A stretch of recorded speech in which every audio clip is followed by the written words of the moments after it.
And for more on the discussion about this, we are joined in our Beijing studio Wang Yiwei, Director of the Institute for International Affairs at Renmin University. Welcome, sir, to our program. In Paris, we are joined by Barthélemy Gouchemont, who is a Senior Research Fellow at the French Institute for International and Strategic Affairs, or IRIS. Welcome, sir. Also joining us in Paris, we have Dr. Elvière Fabry, a Senior Research Fellow at the Jacques Delors Institute. Welcome as well, ma'am. So I want to begin with two guests in France. May I ask you, what do you think with seem to be Mr. Macron claiming a victory for the final debate? Is he that far from the president's office? Let's go to Dr. Fabry. Lady, go first.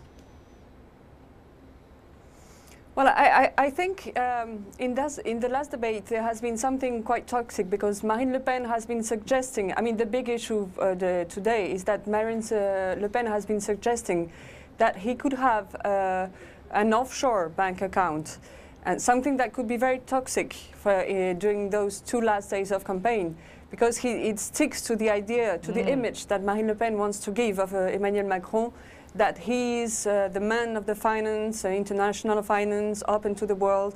And I think it has been viral on the social media, but Emmanuel Macron has reacted quite promptly, calling the French prosecutor to open a probe, and so it may attenuate a little that issue. Yes, how scary is it for Mr. Macron, according to you, Mr. Gouchemont, that he is being blamed or being finger-pointed as one member of the establishment, one member of the financial circle? Is that going to be toxic for him? Well, it has been Marine Le Pen's argument for all the campaign. I mean, even before the first round, she's been accusing Mr. Macron for being not only the heir of François Hollande, but also the heir of this global market, this globalization that she has been criticizing so vividly. So I do not think personally that it will be toxic in the last 2 days of the election. The latest polls showed to the contrary that Macron has increased his advance to Marine Le Pen. She delivered an extremely poor performance during this debate. She accumulated a lot of fake and approximate news, and all the arguments that she has been putting on the table were extremely weak, opposed to Macron, who on his side remained more calm, more presidential, so to speak. Right. And therefore, I do believe that the toxicity will be to Le Pen's side more than for Macron. All right. Well, you know what? Both of you could be described by the others as a member of the establishment. So how much we should, quote unquote, in a way discounted your comments earlier. Dr. Fabry, even though that is a joke, I would like to sort it out, but I still want to ask you about this. What if they're accusing you, both of you, commentators, as a member of the establishment and therefore pro-Macron? Well, Emmanuel Macron in a way, he's presented precisely by his adversary, Marine Le Pen, as a winner, as precisely the incarnation of the winner of the economy in globalization. But I think, as what has been said just previously, that he's been presenting much more reasoning, much more balance in his program, in his economic program, showing how he would be cutting some costs and where he wants to invest. And he came out from this debate with much more credibility. Yeah, but Mr. Gouchemont, I'm sure you understand my question. The question really is, you know, if you look at the U.S. election as a reference, some of those coming from the elite circle, including both of you who just spoke to us, probably would have preferences for Macron rather than Ms. Le Pen. Therefore, should we trust you or should we not? Mr. Well, I think it's a very interesting question because it's a rather personal question, so I find it particularly interesting. Well, I think that talking about the establishment, which has been so present during this campaign, I mean, establishment, anti-establishment has been some sort of key words during this whole campaign, just as it was indeed during the US campaign about a year ago. But what is exactly establishment? And I think that we must put a definition to this word, and I don't think that Marine Le Pen has been capable of doing so.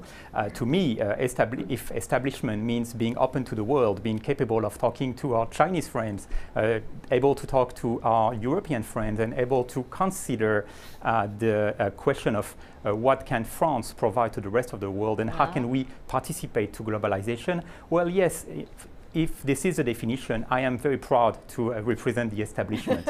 But of course, this leads to a lot of interpretations and a lot of perceptions of what exactly this elite system, this Parisian voters. I remind you that in Paris, Marine Le Pen did less than 5% in the first round, which is extremely little compared to a score at the national level. So yes, if we consider the perception of these voters among some other categories of people, there is certainly a gap in perception that we have also observed in the United States, that we have also observed in the United Kingdom during the Brexit vote about a year ago. And in all these elections, we observe an extremely division over there. Difficult to apprehend and difficult to understand sort of gap between different type of voters. And I think that this second round of the election is really the nemesis of this sort of battle. If that is difficult for you to comprehend, let's see whether our Chinese guest will be able to comprehend, at least to a certain extent. Professor Wang, I want to throw that difficult question to you. So what about that? Is what our two previous guests talk about, you know, what is exactly so-called establishment? What is exactly elites that people have been finger-pointing over the past few elections about? And how do you see the division also? Parisians vis-a-vis so-called rednecks in France? I think it's not easy to just compare the US election with the French election for three major reasons. Number one, France is a traditional continental power which cannot isolate from Europe. So it's not like UK or United States can be isolated from the globalization. So Madame Le Pen, her policies not work. I think realistically speaking. Second reason, I think, is not that Hillary Clinton, because it's the old figure, and with the President Trump. But now these two, both, they are new. They are non-traditional figure, a political figure, and also non-traditional party. So it's not just kept silence at the beginning and then vote for President Trump, like the United States. And thirdly, I think also in France, that right and left, which now cannot tell the future of the France, and now the mix together of the Macron, maybe this is a solution for the future of the France. This is an interesting point. I want to raise that up to our two other panelists. Dr. Fabry, that mixture that Professor Wang talked about. Yes, well, I think there's another element, is that also Emmanuel Macron has been renewing a sort of vision of globalization. I think in his program he has been taking into account the fears that is not only the fears of the electorate of Marine Le Pen, but the fears of facing new challenges of globalization, and that he has not been presenting only a program of on free trade, like traditional free trade, and he's been advocating for a program that would allow also to protect more the people, but with a vision of a strong France in a strong Europe. And so he has a very strong European program calling to reinforce some policies, be it on trade policy, also on migration issues. I mean, he's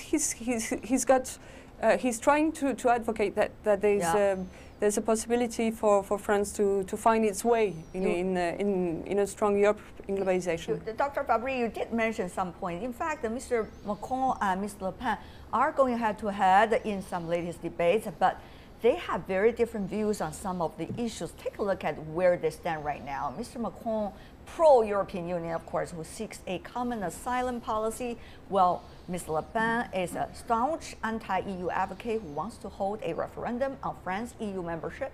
Macron plans to cut the corporate tax, while Le Pen seeks a 10% cut for the lowest income earners. On security, they're also different. Migration as well. Macron wants France to stay in the Schengen border-free zone, while Le Pen promises to exit the border-free zone and cut legal net immigration to 10,000. You see a lot of differences over there. And Mr. Gouvernement, are we seeing, though, between these two candidates, very clear division between the left and the right, as traditionally was, or actually there has been so much mixture? Are we seeing new kinds of politics, political parties, or trends in France as a result? Mr. Gouvernement. No, it has been said earlier, it is not a traditional battle between the right and the left. Macron emerged out of the blue, out of nearly nowhere, and his movement, it's not even a political party yet, his movement tries to put together ideas from both the right and the left of the political spectrum. So he is definitely what we can consider a center candidate, and it is very hard to call him a leftist or a rightist. He's really on both sides, depending on different issues. Yeah. On the other side, Madame Le Pen is carrying ideas that are typically from the far-right movement. Her father's legacy is very visible in her program, but she also added new elements, and I think this is also what explains recent successes and the fact that she managed to reach the second tour of this election. She managed to include a more social approach in her program, and therefore managed to gather support from the traditional leftist voters. So this is not a confrontation between the right and the left. This is a confrontation, just as you said very clearly, between two visions of what is the future of France, what is the participation of France within the European Union, within globalization, how to deal with our neighbors, how to deal with our immigrants, how to deal with security, how to deal with social workers.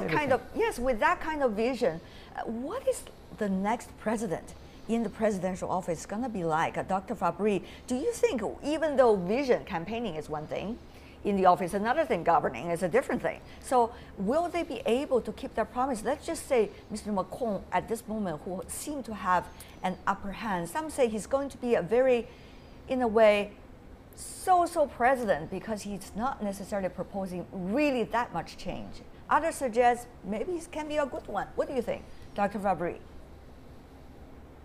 Well, I think that the impression that we had during the face-to-face debate on Wednesday was that Marine Le Pen, in addition of her more aggressive position and the fact that she wants to put some barriers on many fields, Emmanuel Macron has presented a much more consensual position, has taken a much more presidential attitude, and is showing some more stronger capacity to build cooperation, strong cooperation, be it as neighbors in the EU or even on the international scene. And I'm not sure it's a question of continuity or rupture. Right. It's a question of trying to build something and to build capacity to build more cooperation, be it on the economic field, trade field, security, and on security issues. Professor Wang, what do you think?